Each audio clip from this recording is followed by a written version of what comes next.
মহাকুম্ভ মেলাত প্ৰথমবাৰৰ বাবে প্ৰতিষ্ঠা হ'ব গুৰু আসন।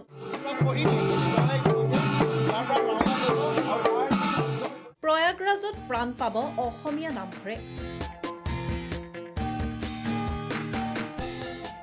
মহাকুম্ভ মেলাত নামঘৰ প্ৰতিষ্ঠাৰ উদ্দেশ্যে আজি প্ৰয়াগৰাজলৈ যাত্ৰা কৰিছে উত্তৰ কমলাবাৰী সত্ৰৰ সত্ৰাধিকাৰ জনাৰ্দন দেৱ গোস্বামী।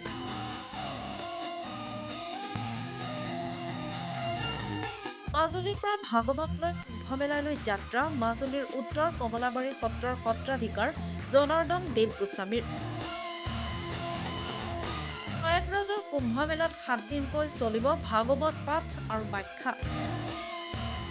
আজি মাজুলীৰ উত্তৰ কমলাবাৰী সত্ৰৰ পৰা গায়ন বায়নেৰে সত্ৰাধিকাৰৰ কুম্ভমেলাত যাত্ৰাক আদৰণি জনায়।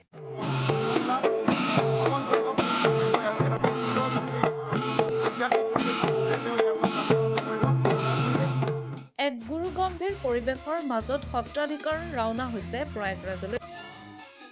সত্ৰাধিকাৰৰ এই যাত্ৰাৰ সময়ত শুভেচ্ছা জনায় বিধায়ক ভুৱন গাং আৰু আয়ুক্ত ৰাতুল চন্দ্ৰ পাঠক।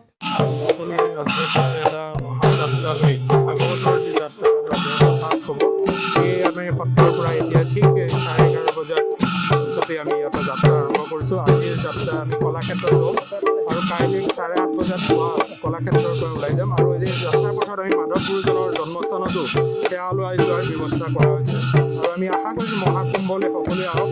অসমৰ যি প্ৰাগজ্যোতিষ ক্ষেত্ৰ এইবাৰ প্ৰথমবাৰৰ কাৰণে হৈছে, সকলোৱে প্ৰাগজ্যোতিষ ক্ষেত্ৰত যাতে এবাৰ অন্ততঃ ভাগৱত দৰ্শন কৰি আহক। আপোনালোকে আজি যাত্ৰাৰ সময়ত সকলো উপস্থিত হৈ আমাক যিখিনি মৰম চেনেহ দিছে, আমি আশা কৰোঁ আপোনালোকৰ আশীষ লৈ যাতে অসমৰ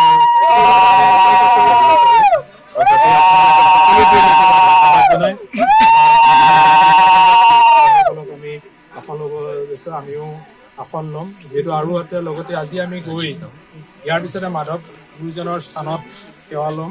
তাৰপিছতে আমি গৈ কলাক্ষেত্ৰত থকাৰ ব্যৱস্থা আছে।